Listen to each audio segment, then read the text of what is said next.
जितने भी संत महापुरुष सत्संग में नियमित रूप से जाते रहते हैं, तो ऐसे महापुरुष ये भली भांति जानते हैं कि सत्संग हमारी भक्ति का कर्म क्षेत्र होता है।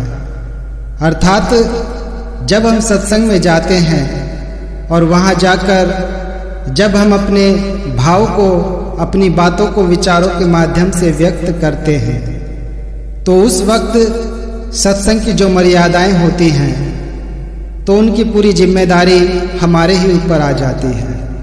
दास ये इसलिए कह रहा है कि कभी कभी सत्संग में सत्संग सुनने के लिए कुछ नए सज्जन भी आ जाते हैं, यानी सत्संग में कुछ ऐसे लोग भी आ जाते हैं जो पहली बार ही सत्संग में आए हैं और फिर वो यही देखते हैं कि सत्संग में क्या बोला जा रहा है।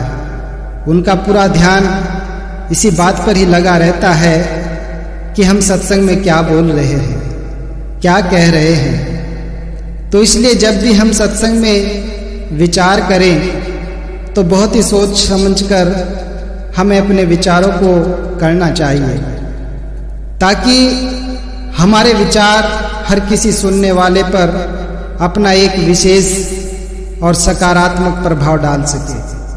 संत महापुरुष तो हमेशा ही संसार का भला चाहते हैं, इसलिए ये हमेशा संसार के लिए भला ही मांगते रहते हैं। ऐसे ही दास के जीवन में भी एक घटना घटी है।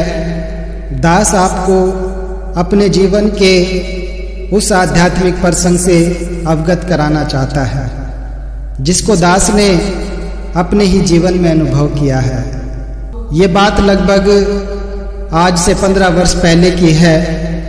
संघ का कार्यक्रम चल रहा था, वहाँ पर अलग अलग स्थानों से संत महात्मा जी आए हुए थे जो अपने अपने विचारों से आशीर्वादों की अमृत वर्षा कर रहे थे। तो इसी क्रम में जब दूसरे शहर से ही आए हुए एक संत महात्मा जी को वहाँ पर अपने विचार प्रस्तुत करने का अवसर प्राप्त हुआ, तो उस महात्मा जी ने कहा कि सतगुरु के आदेशों को कर्म में ढालने से सुख प्राप्त होते हैं, और इस बात को समझाने के उद्देश्य से उन्होंने अनेकों उदाहरण और दोहे के माध्यम से अपने इस तथ्य को बहुत ही सुंदर ढंग से प्रस्तुत भी किया। और उस महात्मा जी के इतने सुंदर प्रवचन से प्रभावित होकर वहाँ के जो लोकल के आसपास के कुछ लोग थे, तो वो भी उनके विचारों को सुनने के लिए वहीं सत्संग में आकर बैठ गए। तो दास भी उन्हीं नए सज्जनों के पास बैठकर महात्मा जी के विचारों का आनंद प्राप्त कर रहा था। और जब अपने विचारों के अंत में उस महात्मा जी ने कहा कि दास को 12 वर्ष हो गए हैं, पर दास का जीवन 1% भी नहीं बना है। हालांकि उनके ये कहने का भाव बहुत ही यथार्थ था, लेकिन इस बात को सुनते ही वो जो सज्जन वहाँ पर पहली बार सत्संग सुनने के लिए आए हुए थे, तो उन सब में जैसे एक हलचल सी होने लगती है। और उनकी इस हलचल को देखकर दास का ध्यान भी उन्हीं की ओर चला गया। और दास को तब बड़ा ही अजीब सा महसूस हुआ जब उनमें से एक बुजुर्ग व्यक्ति ने अपने पास बैठे हुए एक दूसरे व्यक्ति से ये कहा कि भाई साहब, अगर 12 सालों में इन महानुभव महात्मा जी का ही जीवन अगर 1% भी नहीं बना है, तो फिर हमारा क्या बनेगा। और ये कहते हुए वो व्यक्ति सत्संग से उठकर चला गया। दास को ये सब देखकर बिल्कुल अच्छा नहीं लगा और दास को बहुत बुरा भी महसूस हुआ। उस वक्ता जी महात्मा ने एक गुरु सिख की भावना के वशीभूत होकर वो अपनी बात कही थी, मगर फिर भी उस बुजुर्ग व्यक्ति ने उस बात को दूसरी तरह से ही क्यों ले लिया। वहाँ के जो प्रमुख महात्मा जी थे उन्होंने दास को बहुत ही अच्छी तरीके से समझाते हुए बताया, बोलने वाले और सुनने वाले की भावना में जमीन आसमान का अंतर होता है। इसलिए जब कल सत्संग में वो महात्मा जी ये कह रहे थे कि मेरा जीवन 1% भी नहीं बना है, तो उस महात्मा जी के इस बात को कहने के पीछे का भाव यही था कि वो अपने आप को एक अदना ही कह रहे थे, छोटा ही मान रहे थे। अर्थात उस समय उस महात्मा जी का भाव केवल यही था कि कहीं उसे इस बात पर अहंकार ना आ जाए, मगर सुनने वाले उस व्यक्ति ने इस बात को दूसरे ही ढंग से ले लिया।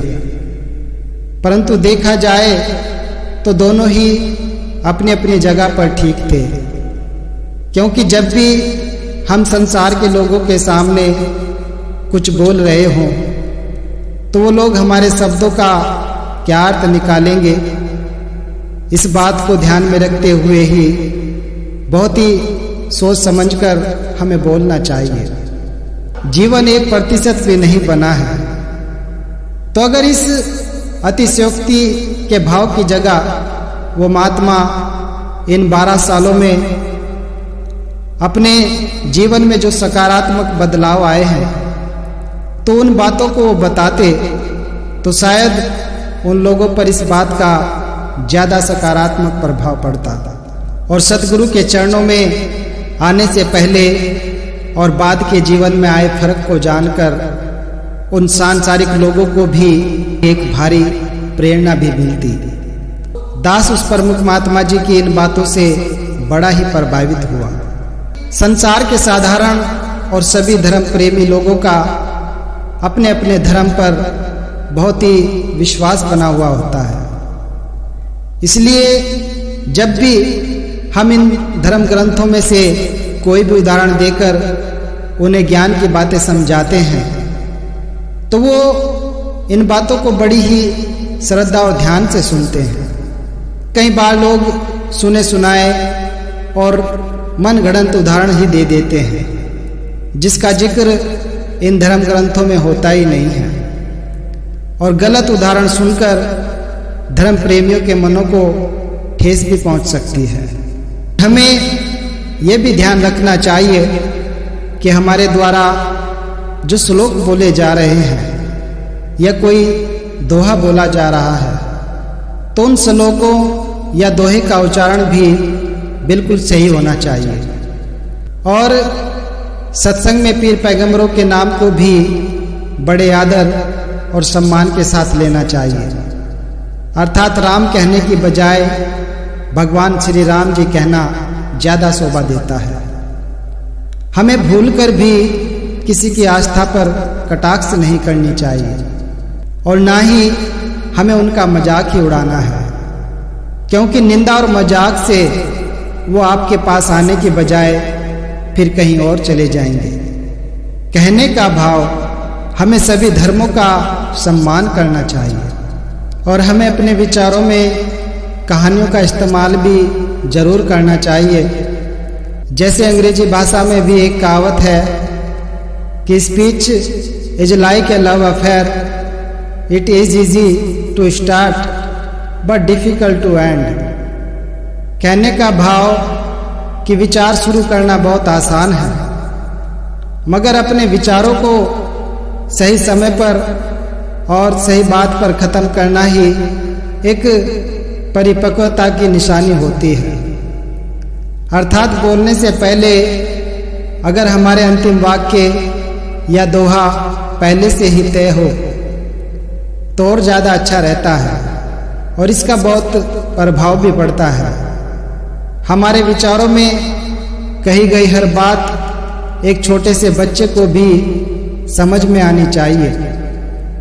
हमें इस बात का भी ध्यान रखना बहुत ज़रूरी है कि हमें मौके के मुताबिक ही बोलना चाहिए। अर्थात जन्मदिन के अवसर पर गमी की बात और बरसी के अवसर पर खुशियों की बात बहुत ही बेतुकी सी लगती है, और हर बार कुछ नया सुनाने की कोशिश भी हमें करते रहना चाहिए, क्योंकि हमारे द्वारा बार बार जब वही उदाहरण दोहराए जाते हैं तो हमें सुनने वाले को भी एक ऊब सी महसूस होने लगती है। भले ही हम थोड़ा कम बोलें पर अच्छा बोलें, क्योंकि प्रेम की भाषा ही सर्वोत्तम भाषा होती है। हमें अपने विचारों में प्रेम को ही प्राथमिकता देनी है और अपने विचारों को ऐसे वक्त पर ख़त्म करना चाहिए जब आपको सुनने वालों में आपको सुनने की और भी ज़्यादा उत्सुकता बरकरार रहे और हर सुनने वाला यही कहे कि महात्मा थोड़ा और बोलते तो कितना अच्छा होता।